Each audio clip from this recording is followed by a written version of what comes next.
تو قبر ہماری منزل ہے مگر غفلت اس کا دھوکہ ہے، اس کی رکاوٹ ہے۔ نتیجہ کیا ہوتا ہے کہ ہم ہر کام اپنا ٹھیک کرنے کے عادی ہوتے ہیں، دفتر کا کام، بزنس کا کام، گھر کا کام۔ اگر کوئی رہ جاتا ہے تو وہ آخرت کا کام رہ جاتا ہے۔ نماز قضا ہو گئی، فجر میں آنکھ نہیں کھلتی، ذرا دیر سے سوتے ہیں، آج دعوت پہ چلے گئے اس لیے فجر نہیں ہو سکی، ان چیزوں میں لگ کے فجر نماز قضا ہو جانا یہ تو بہت بڑی الارمنگ کنڈیشن ہے۔ تو 3 منزلوں کی 3 رکاوٹیں، پہلی منزل قبر اور غفلت اس کی رکاوٹ ہے۔ دوسرا، آخرت ہماری منزل ہے، دنیا اس کی رکاوٹ ہے۔ وہ کیسے؟ کہ دنیا کی ضرورتیں اتنی اہم بن جاتی ہیں کہ ہم ان کو پریورٹی دینا شروع کر دیتے ہیں اور آخرت بیک پہ چلی جاتی ہے۔ نتیجہ کیا نکلتا ہے کہ یہ دنیا ہمارے لیے دھوکہ بن جاتی ہے۔ نبی اسلام نے فرمایا الدنیا سحارتن، دنیا جادوگرنی ہے۔ جادوگر کا جادو ہو جاتا ہے نا تو بندے کو سمجھ نہیں لگتی کیا ہو رہا ہے، ایسے دنیا کا بھی جادو ہو جاتا ہے، بندہ دنیا سمیٹنے میں لگا ہوتا ہے، نہ اسے آخرت کی فکر نہ آخرت کی پرواہ، بس مولانا کیا ہے مجھے تو مرنے کی بھی فرصت نہیں۔ حیرت کی بات ہے، کیسے مرنے کی فرصت نہیں؟ جب موت آئے گی تو پھر کیا آپ اس کو نہ کر سکیں گے؟ کہتے ہیں ایک شخص نے بڑا عالیشان محل بنوایا، پھر اس نے دوستوں کی دعوت رکھی اور پھر اس نے ایک تخت بنوایا کہ دعوت کے بعد یہاں بیٹھیں گے اور میں ایکسپلین کروں گا لوگوں کو اس کا ڈیزائن کیسے تھا، اس کا آرکیٹیکٹ نے کیسے کام کیا، میں نے ماربل کہاں سے لیا، فرنیچر کہاں سے لیا، شینڈلیئر کہاں سے لیا، میں ان کو ڈیٹیلز بتاؤں گا۔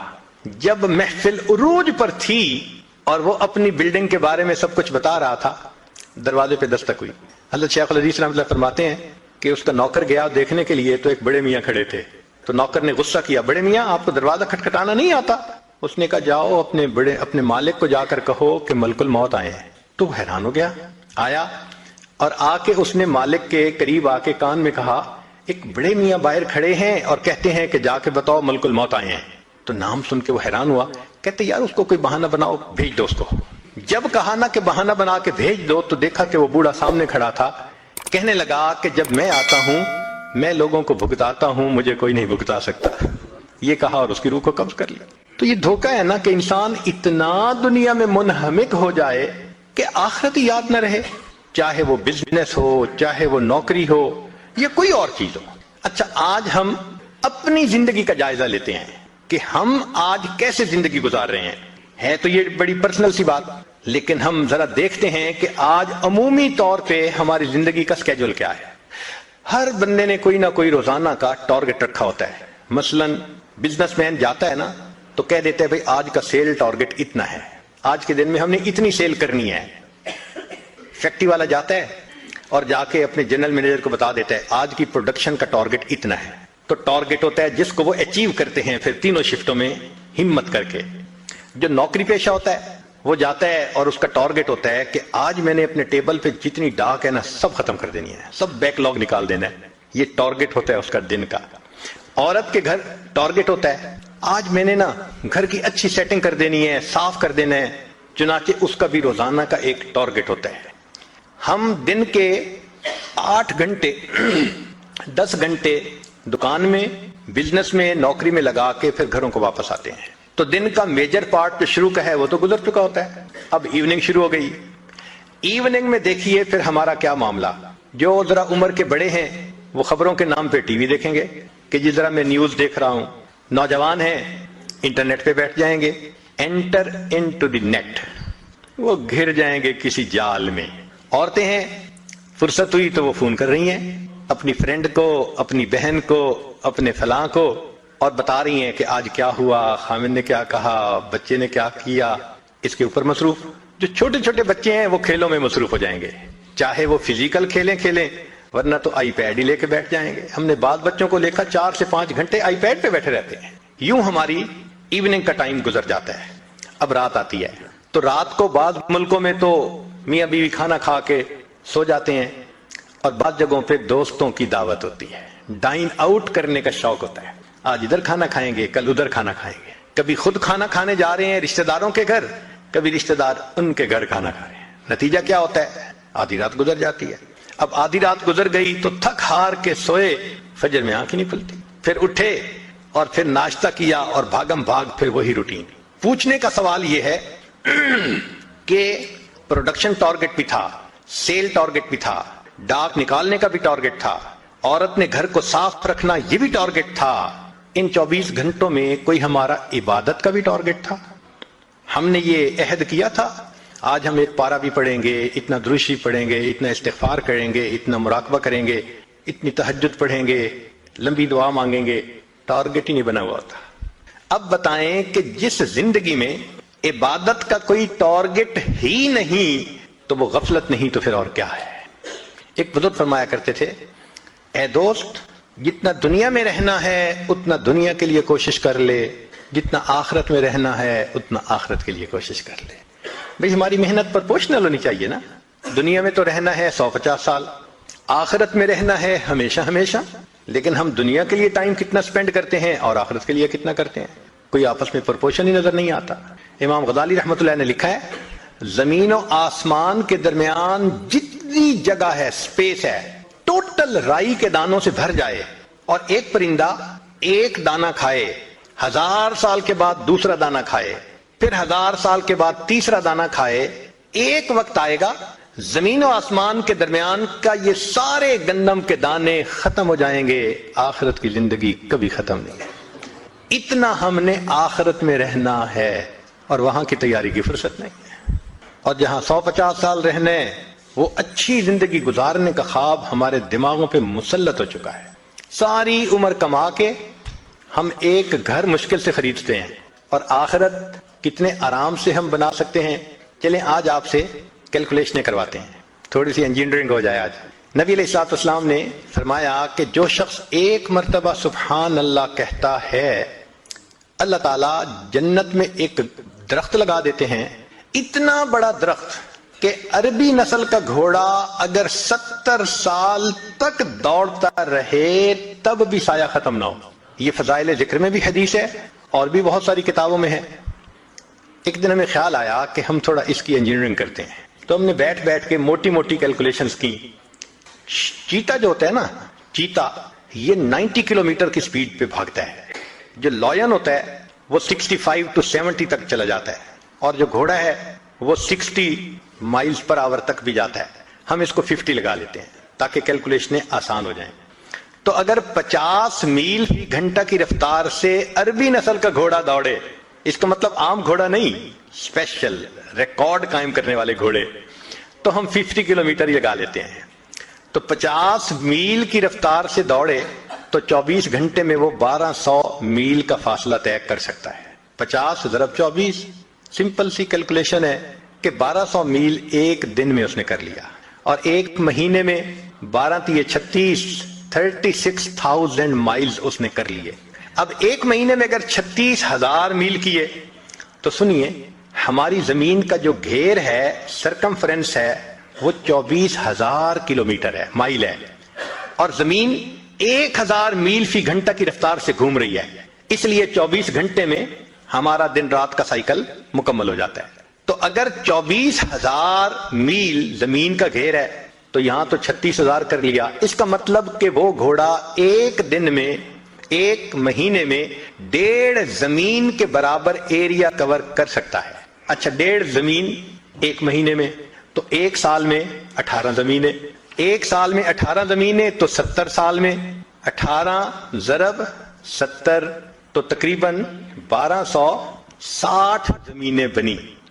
1260 زمینوں کے بقدر ایریا وہ ایک گھوڑا طے کرے گا 70 سالوں میں, 1260 زمینیں. اچھا مزے کی بات سنیں کہ اگر ایک دفعہ سبحان اللہ حرم میں کہے تو شریعت کہتی ہے کہ 1 لاکھ کا ثواب. تو 1260 ضرب 1 لاکھ, 126 ملین زمینیں. ایک مرتبہ سبحان اللہ کہنے پر اللہ آخرت میں اتنی بڑی جنت دیتے ہیں کہ وہ 126 ملین زمینوں کے برابر ہے. سوچئے ہم اپنا کتنا بڑا نقصان کر رہے ہیں. نبی علیہ السلام نے فرمایا ہر انسان کی, جو مسلمان کی جو زمین آخرت میں ہے وہ پلین زمین ہے, اس کی جتنی عبادت ہوگی اتنا اس کو اللہ تعالیٰ بنائیں گے اور سجائیں گے. چنانچہ حدیث پاک میں آتا ہے ایک بندے کا گھر بن رہا ہوتا ہے سونے چاندی کی اینٹوں سے, اور مشک کے اس کے سیمنٹ لگ رہا ہوتا ہے, فرشتے کام بند کر دیتے ہیں. دوسرے فرشتے پوچھتے ہیں آپ نے کام کیوں بند کیا؟ وہ کہتے ہیں بندے نے عبادت کرنی چھوڑ دی, ہمارے پاس را میٹیریل ختم ہو گیا, ہم نے بھی کام بند کر دیا ہے. دوبارہ پھر بندہ عبادت شروع کرتا ہے, پھر مکان بننے لگ جاتا ہے. اب اگر ہماری عبادت پر وہ را میٹیریل پہنچنا ہے, ہم کتنا را میٹیریل بھیجتے ہیں. جس کا گھر بن رہا ہوتا ہے تو وہ تو را میٹیریل کی کمی نہیں ہونے دیتا, ہمیں یاد ہی نہیں ہوتا. اللہ اکبر کبیرہ, ساری عمر کما کے تو 3 کمروں کا گھر نہیں خرید سکتے. یہ تو دنیا کی زندگی ہے, اور یہاں چند بار سبحان اللہ پڑھو, اللہ تعالیٰ ملین زمینوں کے برابر جنت کا ٹکڑا عطا فرما دیتے ہیں. تو آخرت منزل ہے اور دنیا کی مصروفیتیں اس کی رکاوٹ ہیں. ہمارے مشائخ نے کہا, بات ذرا پتے کی ہے, امید ہے کہ آپ اس کو یاد رکھیں گے. فرمایا دنیا کام کی جگہ, دنیا کام کی جگہ, قبر آرام کی جگہ, اور جنت انعام ملنے کی جگہ. دنیا کام کی جگہ, قبر آرام کی جگہ, اور جنت انعام ملنے کی جگہ. جو بچہ محنت کرتا ہے اسی کو انعام ملتا ہے. ہم دنیا میں محنت کریں گے آخرت کی تو پھر آخرت میں انعام پائیں گے. اور اگر دنیا ہی میں ہم نے دل لگائے رکھا اور آخرت یاد ہی نہ رہی اور دنیا کی محبت لے کے چلے گئے تو پھر پتہ ہے آخرت میں ہوگا کیا. مشائخ نے لکھا ہے اللہ تعالیٰ قیامت کے دن دنیا کو ایک بوڑھی عورت کی شکل میں کھڑا کریں گے, بہت کبھی صورت ہوگی, اور پھر فرمائیں گے کہ جب سے میں نے تمہیں پیدا کیا میں نے تمہیں کبھی رحمت کی نظر سے نہیں دیکھا, ایک مرتبہ بھی نہیں دیکھا. میں اب بھی تمہاری طرف نہیں دیکھنا چاہتا, اس کو لے جاؤ جہنم میں. جب اس بڑھیا کو گھسیٹ کے جہنم میں لے جانے لگیں گے فرشتے تو وہ بڑھیا اس وقت کہے گی اللہ ایک میری فریاد ہے. پوچھا جائے گا کیا؟ اللہ آپ کے محبوب صلی اللہ علیہ وسلم نے کہا تھا المرء مع من احب, بندہ اسی کے ساتھ ہوگا جس سے اس کو محبت ہوگی. اے اللہ میرے بھی تو چاہنے والے دنیا میں بہت تھے. اللہ اعلان کروا دیں گے تھے جو دنیا سے محبت کرنے والے تھے سب اس کے ساتھ ملا کر جہنم میں ڈال دیے جائیں. تو قبر ہماری منزل ہے, غفلت اس کی رکاوٹ ہے. آخرت ہماری منزل ہے اور دنیا اس کی رکاوٹ ہے. اب تیسری بات کہ اللہ رب العزت کی معرفت یا اللہ سے تعلق حاصل کرنا یہ ہماری منزل ہے اور ہمارا نفس اس کی رکاوٹ ہے. اللہ ہماری منزل ہے اور نفس اس کی رکاوٹ ہے. 2 طرح کی پوجا ہوتی ہے. ایک ہے اللہ کی پوجا کہ ہر حال میں اللہ کی منشا کو پورا کرے. ایک ہے کہ نہیں اچھی لگی تو بات کر لی, اور اگر طبیعت کے خلاف ہے شریعت کا حکم تو طبیعت پہ عمل کر لیا. یہ نفس کی غلامی ہوتی ہے. یاد رکھیں زر پرستی, زن پرستی, شہوت پرستی, بت پرستی, نفس پرستی, یہ تمام کی تمام بت پرستی کی اقسام ہیں. خدا پرستی کوئی اور چیز ہے. اللہ کو پوجنا یعنی اللہ کی ہر حال میں ماننا یہ الگ چیز ہے. ایک بات ذہن میں رکھیے, اس دنیا میں اللہ رب العزت کے بعد جتنی نفس کی پوجا کی گئی اتنی پوجا کسی اور بت کی نہیں کی گئی. انسان نے سب سے زیادہ اپنے نفس کو پوجا ہے اللہ کے بعد. قرآن مجید میں فرمایا اَفَرَأَيْتَ مَنِ اتَّخَذَ إِلَٰهَهُ هَوَاهُ, کیا دیکھا آپ نے اسے جس نے اپنی خواہشات کو اپنا معبود بنا لیا. تو قرآن پاک سے ثابت ہو رہا ہے کہ انسان اپنے خواہشات کی پوجا شروع کر دیتا ہے. وہ خدا کا پجاری نہیں رہتا, وہ نفس کا پجاری ہوتا ہے. ہمیں فیصلہ کرنا ہے کہ ہم کس کے پجاری ہیں. اگر ہم بد نظری کرتے ہیں ہم حکم خدا کو چھوڑ کر نفس کی مانتے ہیں. اگر انٹرنیٹ پہ بیٹھ کے غیر عورتوں کو دیکھتے ہیں ہم اللہ کی نہیں مانتے, ہم نفس کی مانتے ہیں. اگر ہم موقع آنے پہ جھوٹ بول دیتے ہیں خدا کی نہیں مانتے, نفس کی مانتے ہیں. اگر ہم اپنے مسلمان بھائی کو دھوکہ دے دیتے ہیں ہم خدا کی نہیں مان رہے, ہم نفس کی مانتے ہیں. تو ہمارا معبود پھر خدا نہ رہا, ہمارا معبود تو نفس بن گیا. گو زبان سے ہم کہیں کہ اللہ ہمارا معبود ہے مگر اللہ کے دفتروں میں تو ہم نفس کے پجاری ہیں. دیکھنا تو یہ ہے کہ اللہ کے دفتر میں کیا لکھا گیا. چنانچہ بازید بستامی رحمۃ اللہ فرماتے ہیں کہ میں نے خواب میں اللہ تعالیٰ کا دیدار کیا تو میں نے کہا اے اللہ میں آپ تک آنا چاہتا ہوں. فرمایا دع نفسک وتعال, اچھا اپنے نفس کو چھوڑ دو تم میرے تک پہنچ جاؤ گے. تو بازید بستامی رحمۃ اللہ کہا کرتے تھے جنت 2 قدم ہے, جنت 2 قدم ہے. اپنی محفل میں فرماتے تھے جنت 2 قدم ہے. کسی نے کہا حضرت کیا مانا جنت 2 قدم ہے؟ فرمایا دوست پہلا قدم اپنے نفس پہ رکھ لے تیرا دوسرا قدم جنت پہنچے گا. تو ہمیں اپنی نفس کی خواہشات کو توڑنا ہے جو شریعت کے خلاف ہے. جب تک ان خواہشات کو نہیں توڑیں گے اس وقت تک ہم اللہ کے فرما برداروں میں شامل نہیں ہو سکیں گے. چنانچہ آج کے دور میں غیر محرم کا فتنہ یہ تمام فتنوں سے بڑھ گیا ہے، ٹاپ پہ ہے. عورت کے دل میں شیطان ڈالتا ہے کہ بن سنور کے نکلو. وہ بیچاری بے پردہ بن سنور کے نکلتی ہے اپنے حسن کی زکات نکالنے کے لیے. حدیث پاک میں آتا ہے بے پردہ عورت جب گھر سے نکلتی ہے شیطان کا ایک گروپ اس کے پیچھے لگ جاتا ہے، وہ لوگوں کو متوجہ کرتا ہے، لوگوں دیکھو اس کو. اب لوگ اس کو دیکھتے ہیں تو عورت سے بے پردگی کروائی شیطان نے اور مرد سے بد نظری کروائی. نتیجہ کیا ہوا؟ یہ بھی گناہگار وہ بھی گناہگار. اور آج کل تو نوجوان بچے اور بچیوں کو لگتا ہے کہ بس ایک ہی چیز کی تلاش ہے. ایک وقت تھا جب نوجوان آپس میں ایک دوسرے سے عہد کرتے تھے اتنی تہجد پڑھا کریں گے، اتنا روزہ رکھیں گے، اتنی تلاوت کریں گے، اس میں مقابلہ ہوتا تھا. آج تو یا انٹرنیٹ ہے یا فیس بک ہے، اسی کے اوپر وقت گزرتا جا رہا ہے. نتیجہ یہ ہے کہ آج ہر انسان اپنی خواہش کو پوری کرنے میں لگا ہے الا ماشاء اللہ. ایک زمانہ تھا صرف نوجوانوں کے اوپر بندے کو فکر ہوتی تھی کہ ذرا کچی سی عمر ہے بہک نہ جائیں. آج تو بوڑھوں کا پتہ نہیں ہے. ایک نوجوان میرے پاس آیا، اس کی عمر 18 سال تھی، زاروں قطار رونے لگا. اتنا رو رہا تھا کہ میرا جی چاہ رہا تھا اگر کوئی کام میرے بس میں ہوتا نا تو میں بچے کے آنسو پوچھ لیتا، میں اس کام کو کر دیتا. میں نے اس کو کہا بچہ تم کیوں اتنا رو رہے ہو، کیا ہوا؟ کہنے لگا میری دادوں کے لیے دعا کریں. 18 سال کا نوجوان بچہ نیک دادوں کے لیے رو رہا ہے. کیا ہوا؟ کہنے لگا 2-3 سال سے دادا ابو فوت ہو گئے اور میری دادو انٹرنیٹ پہ روزانہ 2 سے 3 گھنٹے بیٹھ کر ننگی تصویریں دیکھتی ہے. آج بچہ آ رہا ہے اپنی دادوں کے بارے میں پریشان ہو کر. وہی زمانہ آ گیا، بوڑھے بھی فتنے سے محفوظ نہیں رہے. تو اللہ رب العزت ہماری منزل ہے اور اس کی رکاوٹ نفس ہے. ہم نفس کے پجاری ہیں یا نہیں؟ ایک کوئک کوسچن اپنے دل میں تھوڑی دیر کے لیے یہ سوچئے، ہم سیل فون کا غلط استعمال کرتے ہیں یا نہیں؟ ہم انٹرنیٹ کا غلط استعمال کرتے ہیں یا نہیں؟ اسی وقت ہمارا من جواب دے دے گا تم پکی بات ہے تم نفس کے غلام ہو. اگر غیر محرم کے میسیجز کا انتظار، اگر انٹرنیٹ پہ انہی کے ساتھ تعلق، اس کا مطلب یہ ہے کہ پھر ہم اپنے نفس کی پوجا میں لگے ہوئے. تو اللہ رب العزت ہماری منزل ہے، نفس اس کی رکاوٹ ہے. اس لیے فرمایا کہ قرب قیامت میں خلوت کے گناہ بڑھ جائیں گے. جتنا کوئی تنہا ہوتا ہے آج اتنا وہ گناہ میں ملوث زیادہ ہوتا ہے. ایک زمانہ تھا جتنا خلوت میں ہوتے تھے اتنا اللہ کی یاد میں زیادہ ہوتا تھا. آج جتنا خلوت میں ہے اتنا گناہ زیادہ. اور جن بچوں کی ادھر ادھر انوالومنٹ ہو جاتی ہے وہ تو ایک نظر میں بندہ فگر آؤٹ کر لیتا ہے. گھر والوں کے ساتھ مل کے کھانا بھی نہیں کھائیں گے، ان کو کھانا بھی نہیں کھانا، ان کو یہاں بھی نہیں جانا ماں باپ کے ساتھ مل کر. آپ دیکھیں گے وہ یہی کہیں گے کہ بس ہمیں ہمارے حال پہ چھوڑ دو. اس کا مطلب ہے some thing is seriously wrong some where. نبی علیہ السلام نے ارشاد فرمایا قرب قیامت میں لوگ اپنی بیویوں سے زنا کریں گے. ہم نے حدیث پاک پڑھی تو ہمیں سمجھ نہیں آئی. ہم نے اپنے استاد سے پوچھا کہ استاد جی یہ کیا معنی ہے کہ اپنی بیویوں سے زنا کریں گے؟ تو انہوں نے فرمایا ہاں اس کی کئی صورتیں ہیں.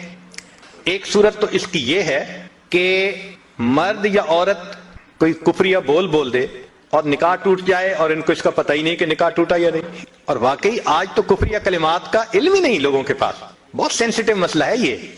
مالا بدہ من میں فارسی کی کتاب ہے، ہم مفتی صاحب سے پڑھ رہے تھے تو جب انہوں نے کلمات کفر پڑھائے تو ہماری آنکھیں کھل گئیں. اس میں حضرت مفتی کفایت اللہ رحمۃ اللہ علیہ نے لکھا ہے نا، مفتی قاضی ثناء اللہ پانی پتی رحمۃ اللہ علیہ نے لکھا ہے کہ اگر 2 بندے گفتگو کر رہے تھے، ایک نے کہا کہ یہ تو شریعت کی بات ہے اور اگلے نے جواب دیا رکھ پرے شریعت کو فقد کفر، وہ آدمی کافر ہو گیا. شریعت کے بارے میں ایسی بات کہہ دینا کہ رکھ پرے شریعت کو، ایمان کہاں بچتا ہے؟ سوچئے. تو ہمیں چاہیے کہ ہم علماء سے پوچھیں کہ بھئی کلمات کفر کون کون سے ہیں. یہ نہ ہو کہ کہیں ایسے جملے ہم بولیں. کئی جملے تو بہت کامن ہیں. مثلا علماء نے لکھا ہے کہ کسی نے کہا کہ کہاں رہتے ہو، دوسرے نے کہا فلاں جگہ رہتا ہوں. او خدا دے پچھاوڑے، خدا کے پچھاوڑے یعنی خدا کے پیچھے رہتے ہو، فقد کفر، ایسا بندہ کہنے والا کافر ہو جاتا ہے. تو ان کا علم حاصل کرنا ضروری کہ کہیں ہم تو اپنی گفتگو میں کوئی ایسی بات نہیں کہہ جاتے اور اگر نکاح ٹوٹ گیا تو پھر اپنے ذہن میں میاں بیوی رہ رہے ہیں اور زنا کا گناہ لکھا جا رہا ہے. تو فرمایا کہ مرد قرب قیامت میں اپنی بیویوں سے زنا کریں گے. ایک صورت تو یہ ہے، یہ کفریہ کلمہ بیوی بولے تو بھی نکاح ٹوٹا،